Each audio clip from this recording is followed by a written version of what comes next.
Assalamualaikum warahmatullahi wabarakatuh. Perkenalkan, nama saya Husna Fatunisa, NIM 1810601160. Di sini saya akan menjelaskan makalah tentang ayat tentang pendidikan. Di makalah saya menjelaskan tentang 4 rumusan masalah. Yang pertama ada bagaimana tafsiran surah dari Ar-Rahman ayat 1 sampai 4 tentang pendidikan, dan yang kedua ada bagaimana tafsiran surat An-Najm ayat 5 sampai 6, dan yang ketiga yaitu ada tafsiran surat An-Nahl ayat 43 sampai 44, dan yang keempat ada tafsiran surah Al-Kahfi ayat 66 tentang pendidikan juga. Untuk selanjutnya, mari kita ulas. Baik, untuk pembahasan yang pertama yaitu ada surat Ar-Rahman ayat 1 sampai 4 yang berbunyi Bismillahirrahmanirrahim. Ar-Rahman 'allamal Qur'an, khalaqal insan 'allamahul bayan, yang artinya Tuhan yang Maha Pemurah, dialah yang telah mengajarkan Al-Qur'an. Dia telah menjadikan manusia dan dia telah mengajarkan pandai berbicara. Dan surat yang kedua ada surat An-Nahl ayat 43 sampai 44 yang berbunyi Bismillahirrahmanirrahim. Wa ma arsalna min qablika illa rajalan nuhiin ilaihim fasalu ahlal dzikri in kuntum la ta'lamun, yang artinya dan kami tidak memutuskan sebelum kamu kecuali orang laki-laki yang kami beri wahyu kepada mereka, maka bertanyalah kepada orang yang memiliki pengetahuan jika kamu tidak mengetahui. Jadi surat An-Nahl ini diriwayatkan oleh Ad-Dahak bahwa Ibnu Abbas bercerita tentang ayat ini. Mereka tatkala Allah mengutus Muhammad SAW sebagai Rasul, banyak di antara orang-orang Arab yang tidak mau menerima kenyataan itu. Maka turunlah ayat surat Yunus ayat 2 yang berbunyi Akana linnasi ajaba'an awhayna ila rajul minhum an angdirnas, yang artinya patutkah menjadi kebenaran bagi manusia bahwa kami mewahyukan kepada seorang laki-laki di antara mereka untuk diberi peringatan kepada manusia. Dan selanjutnya ada surat An-Najm ayat 5 sampai 6 yang berbunyi Bismillahirrahmanirrahim.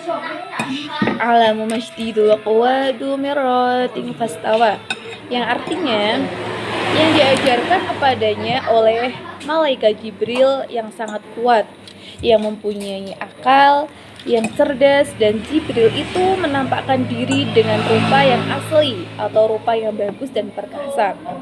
Jadi surah An-Najm ayat 5-6 ini menjelaskan bahwa yang menyampaikan wahyu kepada Nabi Muhammad SAW adalah melalui malaikat Jibril yang mana diberi potensi akliyah yang sempurna. Kemudian dia atau malaikat Jibril juga menampakkan diri dengan rupa yang asli, tampan, sempurna, dan penuh ketampanan. Dan yang terakhir ada surat Al-Kahfi ayat 66 yang berbunyi Bismillahirrahmanirrahim. Qala lahu Musa hal attabi'uka ala an tu'allimani mimma ullamta rusyda, yang artinya Musa berkata kepadanya, bolehkah aku mengikutimu supaya engkau mengajarkan kepadaku bagian dari apa yang telah diajarkan kepadamu untuk menjadi petunjuk. Jadi kata atabiuka yaitu asalnya adalah atabauka dari kata tabi'a yakni mengikuti, dan penambahan huruf ta pada kata atabiuka mengandung makna kesungguhan dalam upaya mengikuti itu.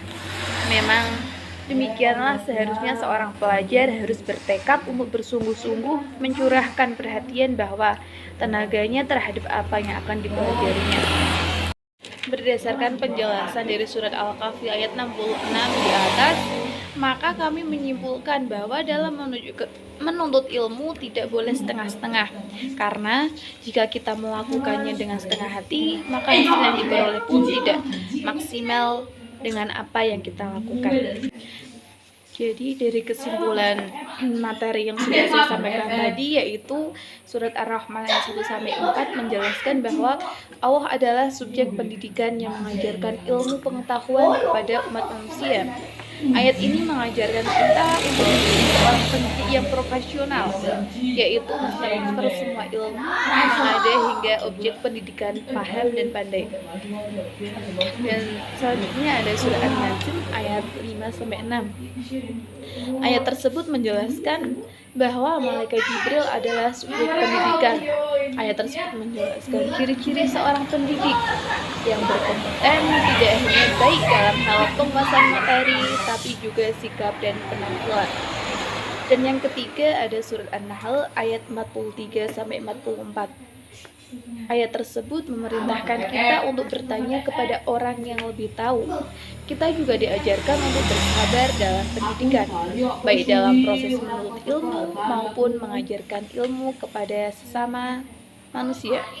Dan selanjutnya ada surat Al-Kahfi ayat 64. Di dalam surah Al-Kahfi menjelaskan kepada kita bahwa Nabi Khidir adalah subjek pendidikan. Kita dianjurkan untuk berlaku sopan kepada guru, juga diperintahkan untuk mencari ilmu, tidak hanya di sekolah tapi dimanapun. Mungkin itu yang dapat saya sampaikan dari materi kami. Cukup sekian dan terima kasih. Wassalamualaikum warahmatullahi wabarakatuh.